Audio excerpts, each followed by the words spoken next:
It was a cold and quiet evening in New York City, the kind where the biting wind made people hurry to find warmth.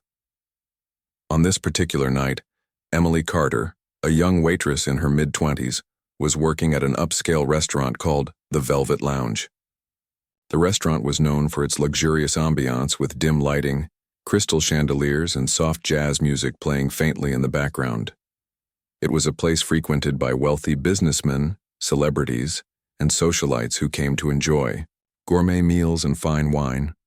For Emily, however, it was just another shift, a chance to earn enough tips to pay her rent and maybe save a little extra for her dream of moving out of her tiny apartment. Emily had been working at the Velvet Lounge for nearly 3 years. She wasn't particularly fond of waiting tables, but she did it because she needed the money. Her life hadn't been easy. Raised by a single mother who worked tirelessly as a nurse, Emily grew up understanding the value of hard work. But when her mother passed away unexpectedly 2 years ago, Emily found herself shouldering even more responsibility. She dropped out of college to take care of bills and support herself, putting aside any personal ambitions she once had. Despite everything, Emily remained optimistic. She always told herself that one day, things would get better. Until then, she kept smiling, kept serving expensive dishes to people who barely noticed her. That night, the restaurant buzzed with its usual crowd. Men in tailored suits and women in designer dresses filled the room, laughing and chatting over candle-lit tables. Emily moved gracefully between them, balancing trays laden with lobster bisque, filet mignon, and chocolate soufflés. Her dark hair was tied neatly into a bun, and her black uniform was crisp and clean. She wore a polite smile, though inside, she often felt invisible, a mere shadow gliding through the lives of these glamorous strangers. As the evening wore on, something unusual happened. A man walked into the restaurant unannounced, flanked by 2 assistants who carried leather briefcases and spoke urgently into their phones. This wasn't just any man. It was Alexander Grant. If you lived in New York City, chances were you'd heard of him. Alexander was a self-made billionaire, famous for building a tech empire from scratch. He was also infamous for his sharp tongue, relentless drive, and high expectations. People either admired him or feared him, depending on how they'd crossed paths with him in the past. Alexander's arrival caused a stir among the staff. The maitre d' rushed forward to greet him, offering profuse apologies for not being informed of his visit earlier. "No matter," Alexander said dismissively, waving off the apology. His deep voice carried authority, cutting through the hum of conversation in the room. Without waiting to be seated, he scanned the restaurant, with piercing blue eyes, taking in every detail. When his gaze landed on a small grand piano tucked away in the corner of the room, he raised an eyebrow. "Does anyone here play that?" he asked loudly, pointing toward the instrument. The question hung in the air like a challenge. No one responded immediately. Most of the diners exchanged puzzled looks, unsure whether Alexander was joking or serious. The staff hesitated too, knowing full well that stepping forward could mean risking his wrath if they didn't meet his standards. Finally, Alexander turned his attention back to the nearest server. "Emily." "You," he said firmly, locking eyes with her. "Do you know how to play?"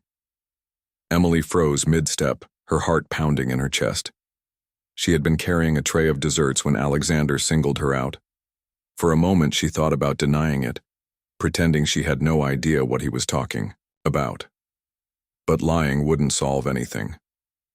Reluctantly, she nodded.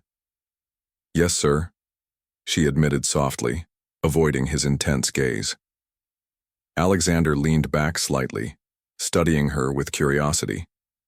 His expression was unreadable, but there was a flicker of amusement in his eyes. "Good," he said. "Then I want you to play something for me." Emily swallowed hard, feeling the weight of everyone's stares.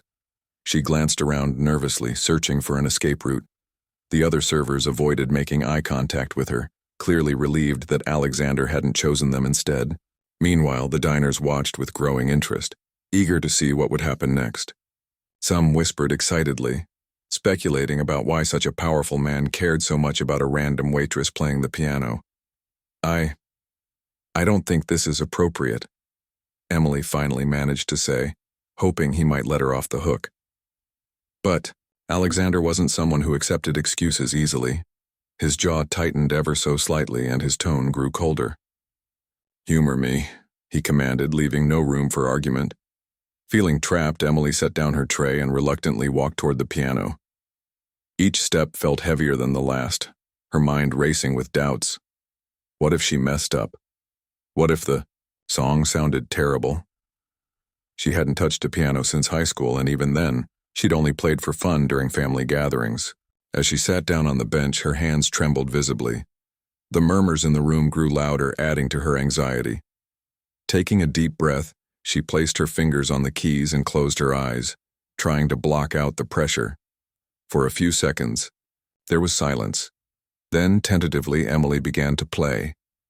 The first notes were hesitant, almost timid, but they resonated through the room nonetheless. Everyone fell silent, their attention focused entirely on the young woman at the piano. Little did Emily know this simple act of obedience would change her life forever. It was a cold and quiet evening in New York City, the kind where the biting wind made people hurry to find warmth. On this particular night, Emily Carter, a young waitress in her mid-20s, was working at an upscale restaurant called the Velvet Lounge. The restaurant was known for its luxurious ambiance with dim lighting, crystal chandeliers, and soft jazz music playing faintly in the background. It was a place frequented by wealthy businessmen, celebrities, and socialites who came to enjoy gourmet meals and fine wine. For Emily, however, it was just another shift, a chance to earn enough tips to pay her rent and maybe save a little extra for her dream of moving out of her tiny apartment. Emily had been working at the Velvet Lounge for nearly 3 years. She wasn't particularly fond of waiting tables, but she did it because she needed the money. Her life hadn't been easy. Raised by a single mother who worked tirelessly as a nurse, Emily grew up understanding the value of hard work. But when her mother passed away unexpectedly 2 years ago, Emily found herself shouldering even more responsibility. She dropped out of college to take care of bills and support herself, putting aside any personal ambitions she once had. Despite everything, Emily remained optimistic. She always told herself that one day, things would get better. Until then, she kept smiling, kept serving expensive dishes to people who barely noticed her. That night, the restaurant buzzed with its usual crowd. Men in tailored suits and women in designer dresses filled the room, laughing and chatting over candle-lit tables. Emily moved gracefully between them, balancing trays laden with lobster bisque, filet mignon, and chocolate soufflés. Her dark hair was tied neatly into a bun, and her black uniform was crisp and clean. She wore a polite smile, though inside, she often felt invisible, a mere shadow gliding through the lives of these glamorous strangers. As the evening wore on, something unusual happened. A man walked into the restaurant unannounced, flanked by 2 assistants who carried leather briefcases and spoke urgently into their phones. This wasn't just any man. It was Alexander Grant. If you lived in New York City, chances were you'd heard of him.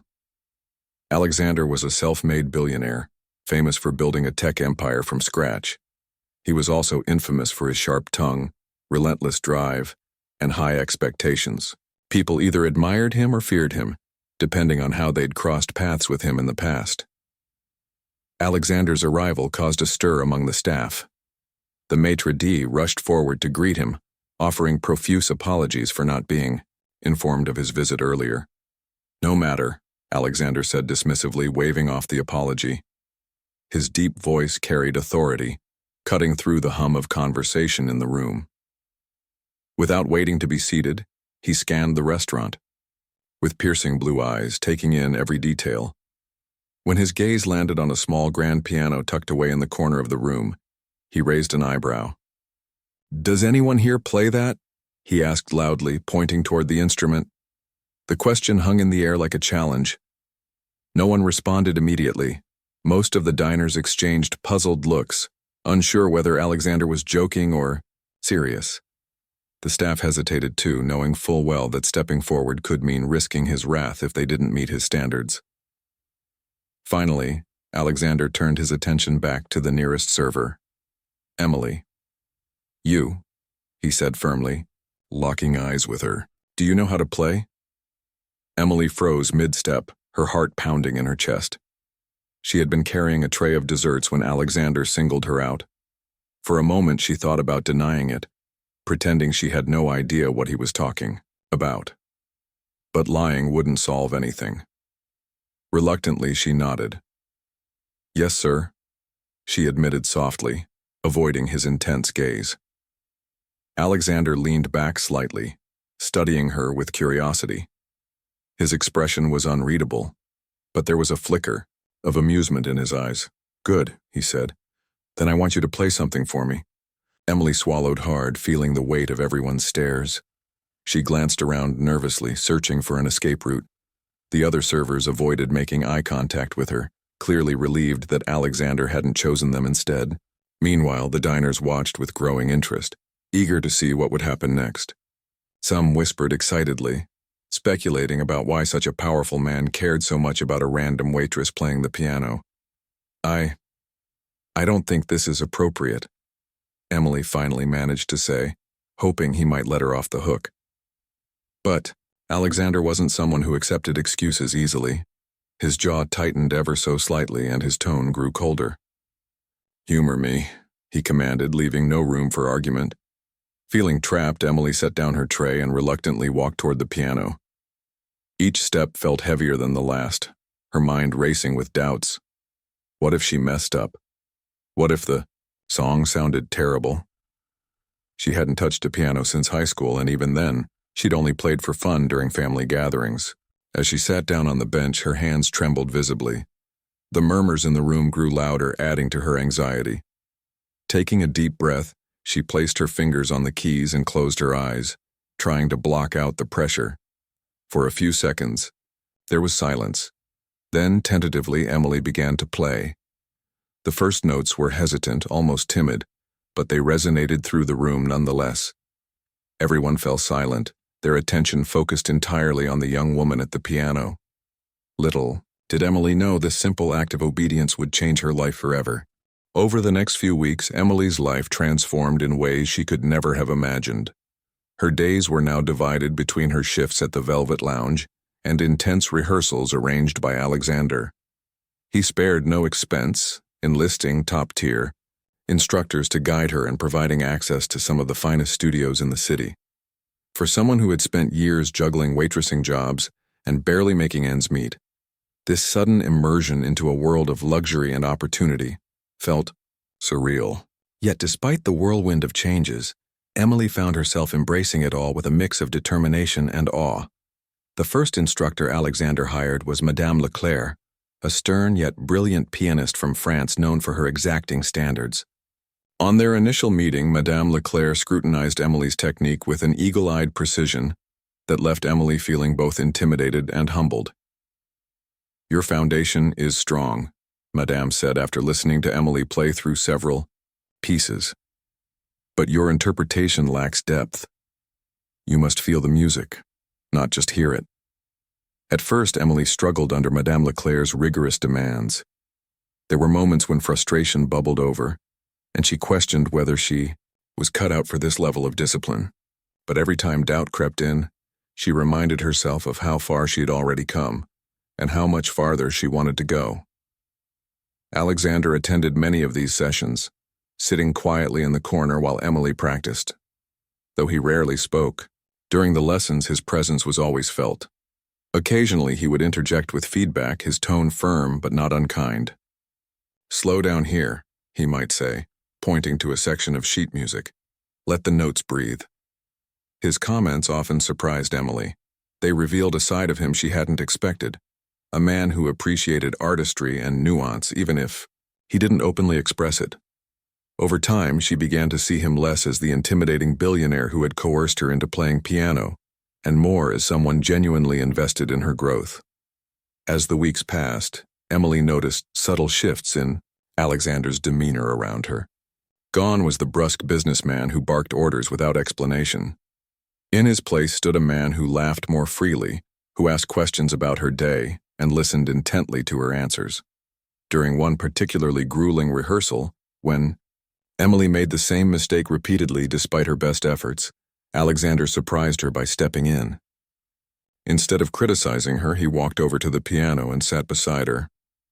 "Let me show you something," he said gently, placing his hands on the keys.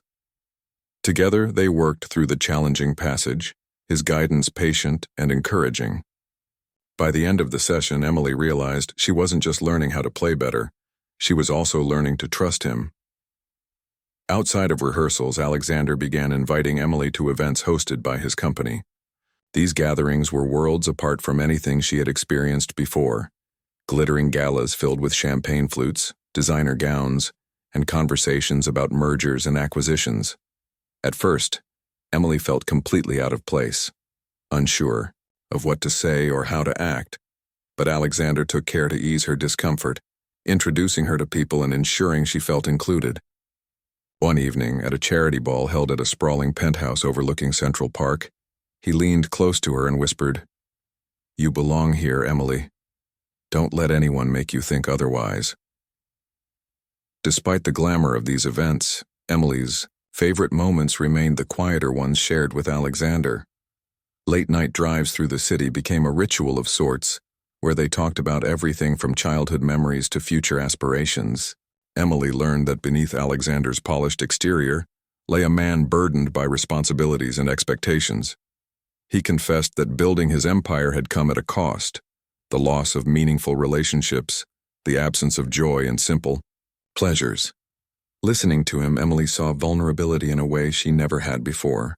It made her realize that perhaps they weren't so different after all, both striving to reclaim parts of themselves they thought they'd lost. One afternoon, during a break between rehearsals, Alexander took Emily to visit his private library, a room tucked away in his penthouse apartment that few people ever saw. Floor-to-ceiling shelves lined the walls, each one crammed with books ranging from philosophy to poetry. A grand piano stood in the center of the room, its polished surface gleaming in the soft light streaming through large windows. "This is my sanctuary," Alexander explained, gesturing for her to sit at the piano. As Emily played a gentle melody, he wandered among the shelves, pulling out volumes and sharing snippets of stories that resonated with him. It was then that Emily understood. For all his wealth and power, Alexander craved connection. Something authentic and real in a life dominated by superficiality. Back at the Velvet Lounge, Emily continued working her shifts, though things felt different now. Her coworkers treated her with a newfound respect, whispering admiringly about her performances and asking how she managed to catch Alexander Grant's attention. Some teased her good-naturedly, calling her the accidental star, while others sought her advice on pursuing their own dreams. Emily tried to stay grounded, reminding herself that success wasn't guaranteed and that she still had much to learn. Still, there were moments when she allowed herself to dream, to imagine a future where music was her full-time career rather than a fleeting opportunity. By the end of 2 months, Emily's progress was undeniable.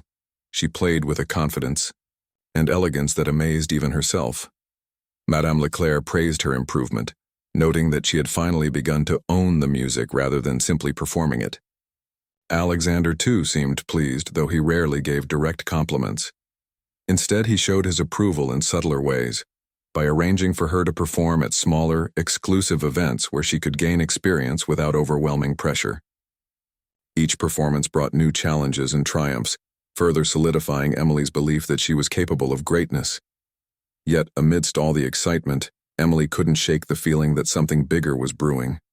Alexander's interest in her extended beyond mere mentorship. There was a warmth in his gaze, a tenderness in his words that hinted at deeper emotions. She wondered if he felt it too, the spark of connection that lingered in the spaces between them. But neither of them voiced these thoughts aloud. They were content for now to let their bond grow naturally, nurtured by shared experiences and mutual admiration. One evening, as Emily prepared for another rehearsal, Alexander surprised her with tickets to a classical concert featuring one of the world's most celebrated pianists. "Consider it homework," he joked, handing her the envelope with a playful smirk. But as they sat together in the opulent theater, watching the maestro command the stage with effortless grace. Emily knew it was more than that. It was a gesture of faith, a reminder that she was capable of reaching heights she once thought impossible. As the final notes echoed through the hall, leaving the audience spellbound, Emily turned to Alexander and smiled. For the first time in years, she allowed herself to believe that her dreams might actually come true. And beside her, Alexander watched silently, knowing that he had played a part in helping her find her voice again. Months had passed since Emily first sat down at the piano in the Velvet Lounge, and her transformation was nothing short of extraordinary. What began as a reluctant performance for Alexander Grant had blossomed into a journey of self-discovery, discipline, and unexpected opportunity. She no longer saw herself solely as a waitress working tirelessly to make ends meet. Instead, she embraced her identity as a musician, a title that felt both foreign and exhilarating.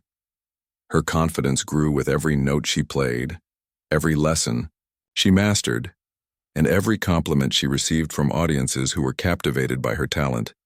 Alexander's role in this transformation remained central. He continued to push her boundaries, ensuring she practiced consistently and challenged herself with increasingly complex pieces. Yet his approach had softened over time. Gone were the sharp demands and curt instructions of their early interactions. Instead, he became a mentor, firm but encouraging, critical yet supportive. During rehearsals, he often shared stories from his own life, drawing parallels between his struggles in business and her journey in music. "Success isn't about perfection," he told her one evening after she stumbled through a difficult passage. "It's about persistence. You keep going even when it feels impossible." Emily appreciated his wisdom, though she sometimes wondered why he cared so deeply about her progress. Surely there were countless talented musicians in New York City who could have filled the role he envisioned for her. Why did he choose her? Was it simply because she happened to be in the right place at the right time, or was there something more? A connection neither of them fully understood yet. Their relationship deepened further as they spent more time together outside of rehearsals. Alexander invited her to accompany him to art galleries, theater performances, and symphony concerts. These outings weren't just educational experiences, they were moments of genuine companionship. They laughed over shared meals, debated passionately about books and films, and found solace in each other's company during quiet evenings. For Emily, these moments revealed a side of Alexander she hadn't anticipated, a man capable of kindness, humor, and vulnerability. For Alexander, Emily's presence reminded him of what it meant to truly live, not merely exist within the confines of boardrooms and balance sheets. One evening, after attending a Broadway show, Alexander took Emily to a rooftop garden overlooking Manhattan. The city sparkled below them, its lights shimmering like stars against the dark sky. As they stood side by side, sipping hot chocolate to ward off the autumn chill, Alexander turned to her and said, "Do you ever wonder what might have happened if I hadn't asked you to play that night?" Emily smiled softly, considering the question. "I think about it all the time," she admitted. "But honestly, I don't know where I'd be without this chance. Maybe still waiting tables, maybe dreaming of doing something different. But definitely not here." Her words struck a chord with Alexander. He nodded thoughtfully, his gaze fixed on the horizon. "You've reminded me of something important," he said quietly. "Passion matters. Without it, we're just going through the motions. You've inspired me to reconnect with my own passions, to find joy in things I used to love before work consumed everything." Emily looked at him, surprised by his admission. In that moment, she realized how much they had influenced each other. While she had rediscovered her love for music, he had begun to rediscover himself. As winter approached, Alexander announced that Emily would perform at an upcoming charity gala hosted by his foundation.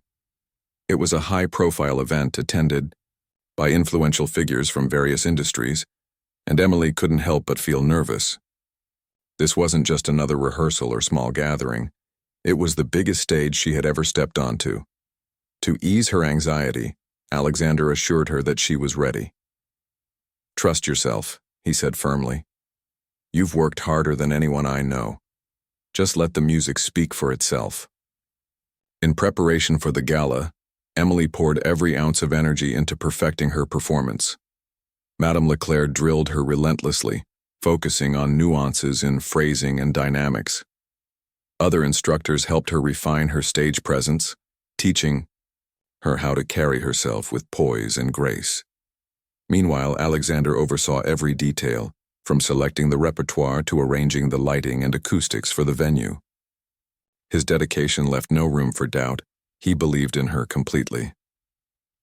The night of the gala arrived, and Emily found herself standing backstage, dressed in an elegant gown chosen by Alexander. Her heart raced as she listened to the murmurs of the crowd filling the grand ballroom. She clutched a sheet of music tightly in her hands, though she knew the piece by heart. When Alexander appeared beside her, his calm demeanor instantly reassured her. "You're going to shine tonight," he said with a smile. "Just breathe and remember why you're here." When Emily finally walked onto the stage, the applause was thunderous. Spotlights illuminated her as she approached the piano, and, for a brief moment, she felt overwhelmed by the magnitude of the moment. But then she sat down, placed her fingers on the keys, and began to play. The piece she chose was Chopin's Nocturne in E-flat major, a hauntingly beautiful composition that resonated deeply with her emotions. As the melody unfolded, the audience fell silent, entranced by the sheer artistry of her performance. Each note carried weight, each phrase told a story. By the time she reached the final chord, tears glistened in her eyes, and the room erupted into a standing ovation. Backstage, Alexander greeted her with a proud grin. "You were incredible," he said, pulling her into a warm embrace. For once, his usual reserve melted away, replaced by unbridled admiration. Emily hugged him back, overwhelmed by gratitude. "Thank you," she whispered, "for everything." The success of the gala marked a turning point in Emily's career. Offers began pouring in, from private events to concert halls eager to feature her as a guest performer. Alexander continued to support her, using his influence to open doors she never dreamed possible. Yet amidst the whirlwind of opportunities, Emily remained grounded, remembering the journey that brought her here. Music had given her a second chance at life, and she vowed to honor it by sharing her gift with the world. As for Alexander, he too experienced a profound shift. Through Emily, he rediscovered the importance of passion, creativity, and human connection. He started dedicating more time to personal pursuits, exploring hobbies he had long neglected. Most importantly, he allowed himself to care, to invest emotionally in someone else's happiness. Though their relationship remained professional for now, there was an undeniable bond between them, forged through mutual respect and shared dreams. By the end of the year, Emily stood on the precipice of a new chapter, one filled with endless possibilities. And Alexander, watching her thrive, couldn't help but feel a sense of fulfillment he hadn't known in years. Together, they had transformed not only each other's lives, but also the way they viewed success and purpose. Their story was far from over, but one thing was certain: neither of them would ever forget the night that changed everything. The weeks following the charity gala felt like a blur for Emily. Her performance had been nothing short of magical, leaving an indelible mark on everyone who attended, including some of the most influential figures in New York City. Offers began pouring in almost immediately: invitations to perform at prestigious venues, requests to collaborate with renowned musicians, and even inquiries from record labels interested in signing her. For someone who had spent years feeling invisible, this sudden surge of attention was dizzying. Yet amidst the whirlwind, Emily remained grounded. She reminded herself daily that none of this would have been possible without the relentless support and belief of Alexander Grant. Alexander, too, found himself reflecting on the changes brought about by Emily's rise. Watching her succeed awakened something within him, a renewed sense of purpose and fulfillment he hadn't felt in years. He realized that his investment in her wasn't just about nurturing talent, it was also about rediscovering parts of himself he thought he'd lost. The hours they spent together, whether rehearsing, attending events, or simply talking late into the night, had created a bond deeper than either of them initially anticipated. They weren't just mentor and protege anymore. They were partners in a shared journey, each inspiring the other to grow. One evening, as they sat in Alexander's private library after another long day of practice, Emily turned to him with a question that had been lingering in her mind. "Why did you really choose me?" she asked softly, her voice tinged with curiosity. "There must have been hundreds of people more qualified than I was. Why take a chance on a waitress who hadn't touched a piano in years?" Alexander leaned back in his chair, considering her words carefully. He took a sip of his coffee before responding, his tone thoughtful. "When I first heard you play that night at the Velvet Lounge, there was something raw and authentic about your music," he said. "It wasn't polished or technically perfect, but it came straight from your heart. That kind of passion is rare. It's what makes art meaningful. And honestly," he paused, looking at her with a small smile, "I saw a bit of myself in you, someone trying to survive in a world that doesn't always make room for dreams." Emily blinked, surprised by his honesty. She had never considered their similarities before, but now that he mentioned it, she could see them clearly. Both had faced hardships, both had shouldered responsibilities beyond their years, and both had fought to hold on to hope despite overwhelming odds. In many ways, their connection went beyond music. It was rooted in resilience and determination. As Emily's career continued to soar, Alexander decided it was time to take things a step further. He called a meeting with his team to discuss launching a foundation dedicated to supporting young artists like Emily, individuals with immense potential but limited resources. The idea excited him not only because it aligned with his growing appreciation for creativity, but also because it gave him a way to give back to the community. When he presented the concept to Emily, her eyes lit up with gratitude and excitement. "You want me to be involved?" she asked, barely able to contain her enthusiasm. "More than involved," Alexander replied with a grin. "I want you to lead it. You understand better than anyone what these kids are going through. Who better to guide them than someone who's walked the same path?" Emily couldn't believe what she was hearing. Leading a foundation? It sounded daunting, yet incredibly rewarding. Overwhelmed but determined, she accepted the role, knowing it would allow her to pay forward the opportunities Alexander had given her. Together, they began laying the groundwork for the project, working tirelessly to ensure it would make a real impact. They visited schools, met with aspiring musicians, and brainstormed ways to provide scholarships, mentorship programs, and access to instruments for underprivileged youth. Each step of the process deepened their partnership, turning their collaboration into something far greater than either of them had imagined. Despite their busy schedules, Alexander and Emily made time to nurture their personal relationship as well. Their conversations grew more intimate, delving into topics they had previously avoided: fears, regrets, hopes for the future.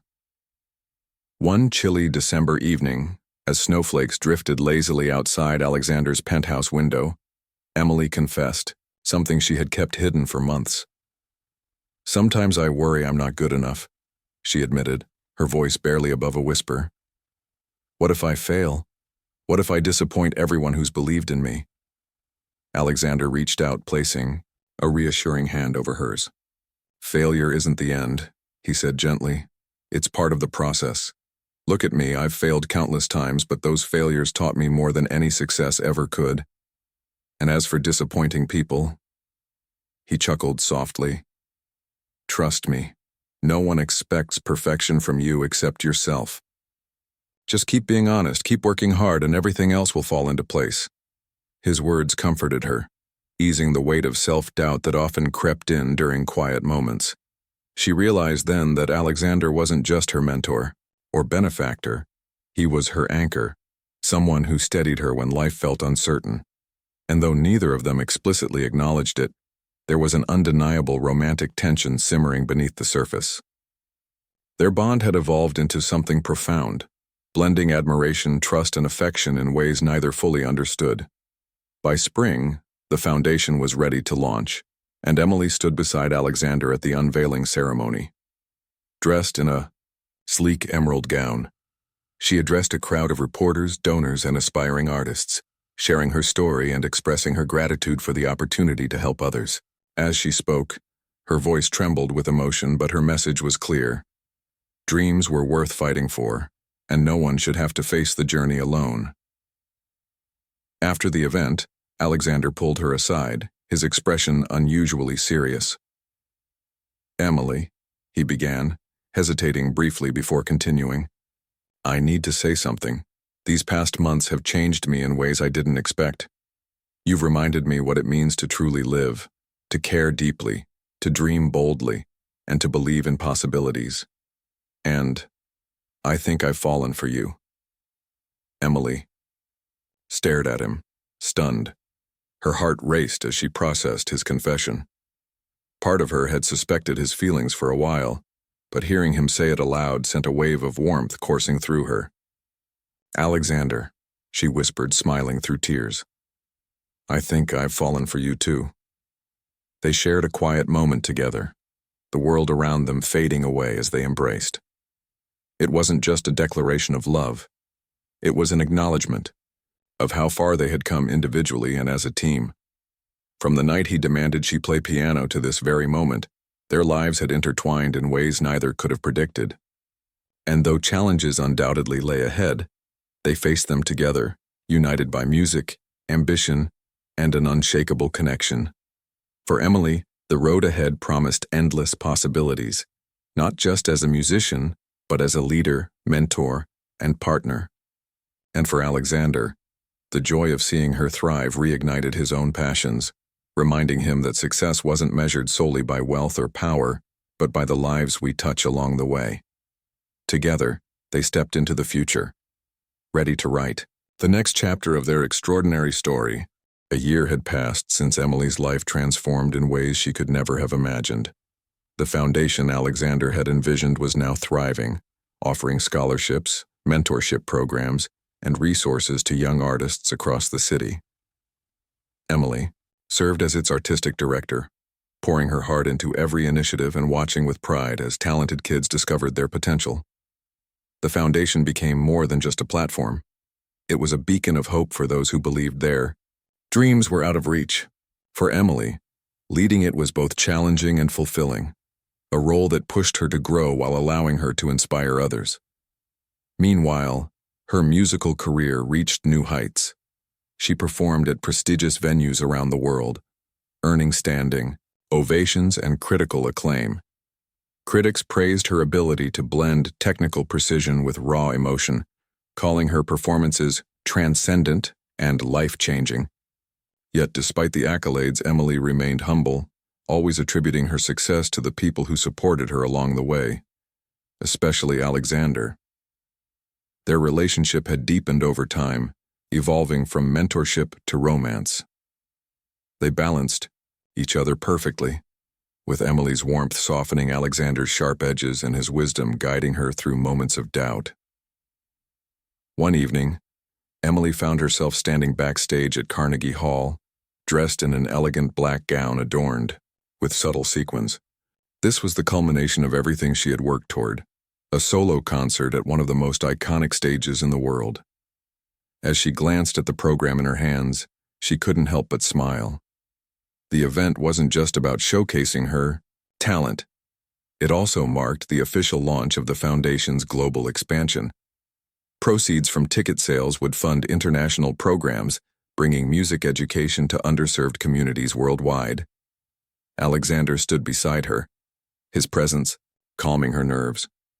Dressed in a tailored suit, he looked every bit the billionaire mogul, but tonight, his focus was entirely on her. "You ready?" he asked, his voice steady yet filled with affection. Emily nodded, taking a deep breath. "As ready as I'll ever be," she replied, her tone tinged with excitement and gratitude. He squeezed her hand reassuringly before stepping aside to take his seat among the audience. When Emily walked onto the stage, the applause was thunderous. Spotlights illuminated her as she approached the grand piano, its polished surface gleaming under the lights. She paused for a moment, letting the magnitude of the occasion sink in. Then, with a quiet confidence, she sat down and began to play. The opening notes of Rachmaninoff's Prelude in C-sharp minor filled the hall, powerful and commanding. Each keystroke carried years of hard work, sacrifice, and passion. The audience listened intently, captivated by the intensity of her performance. As the piece progressed, Emily transitioned seamlessly into a composition she had written herself, a tribute to her mother and the countless sacrifices that paved the way for her success. The melody was hauntingly beautiful, weaving memories of laughter, loss, and resilience into every note. Tears glistened in her eyes as she played, and many in the audience wiped away their own. When the final chord echoed through the hall, silence lingered for a heartbeat before erupting into a standing ovation. People cheered wildly, some whistling, others clapping until their hands turned red. Emily rose from the bench, bowing deeply as tears streamed down her face. Backstage after the performance, Alexander greeted her with open arms. "You were extraordinary," he said, kissing her forehead. His eyes shone with pride, reflecting the admiration of everyone who had witnessed her brilliance. Emily hugged him tightly, overwhelmed by emotion. "Thank you," she whispered, knowing none of this would have been possible without him. Together, they returned to the stage for the encore, a duet featuring a rising star from the foundation. As the two pianists played side by side, the energy in the room was electric, a testament to the power of collaboration and mentorship. Later that night, during the post-concert gala held in a lavish ballroom, Alexander took the microphone to address the crowd. Hundreds of guests mingled beneath glittering chandeliers, sipping champagne and celebrating Emily's triumph. When Alexander spoke, the room fell silent, all eyes turning to him. "Tonight is not just about music," he began, his voice resonating clearly. "It's about possibility. It's about believing in someone when they can't believe in themselves." Emily Carter reminded me of what truly matters: passion, perseverance, and the courage to dream big. He paused, glancing at Emily, who stood nearby, holding her breath. "And so, I want to announce something personal," he continued, his tone softening. "Emily, you've changed my life in ways I never thought possible. You've taught me to love again, not just others, but myself. And tonight, surrounded by friends, family, and supporters, I want to ask you." He dropped to one knee, pulling out a small velvet box. "Will you marry me?" Gasps rippled through the crowd as Emily covered her mouth with trembling hands. Tears spilled down her cheeks as she nodded vigorously. "Yes," she choked out, her voice barely audible above the thunderous applause. Alexander slipped the ring onto her finger, then stood to embrace her as the room erupted in cheers. Cameras flashed, capturing the moment forever, while guests raised their glasses in celebration. In the days that followed, Emily reflected on how far she had come. From struggling to make ends meet as a waitress to performing at Carnegie Hall and leading a global foundation, her journey felt like a miracle. Yet none of it would have happened without the pivotal moment when Alexander demanded she play piano in the Velvet Lounge. That single act of insistence had set off a chain reaction, changing not only her life but his as well. Their wedding took place 6 months later, a beautiful ceremony held in Central Park during the golden hues of autumn. Friends, family, and even former students from the foundation gathered to witness their union. As Emily walked down the aisle, arm in arm with a close friend who had stepped in as her surrogate father, she locked eyes with Alexander. His gaze was filled with love and admiration, mirroring the emotions swelling in her heart. The vows they exchanged were heartfelt and sincere, promising to support each other through life's highs and lows. After the ceremony, Emily addressed the guests during the reception. Holding a microphone, she smiled warmly, her voice steady, despite the lump in her throat. "I never imagined I'd be here today," she admitted, "but sometimes life surprises us in the best ways. None of this would have been possible without Alexander, who believed in me when I didn't believe in myself. And none of it would have mattered without the incredible people who have supported me along the way. To everyone here, thank you for being part of this journey. Together, we've proven that dreams really do come true." The evening ended with laughter, dancing, and music, a fitting tribute to the couple whose lives revolved around its transformative power. As Emily and Alexander shared their first dance as husband and wife, they knew their story was far from over. Together they would continue to inspire others, using their talents and resources to create opportunities for future generations. Their love, forged through shared struggles and triumphs, stood as a testament to the idea that sometimes the most unexpected encounters can lead to the greatest blessings. For Emily, the road ahead promised endless possibilities, not just as a musician or philanthropist, but as a partner, leader, and advocate for change. And for Alexander, the joy of seeing her thrive reignited his own passions, reminding him that success isn't measured by wealth or power, but by the lives we touch and the love we share. Together, they stepped into the future, ready to write the next chapter of their extraordinary story, a tale of resilience, inspiration, and unwavering devotion.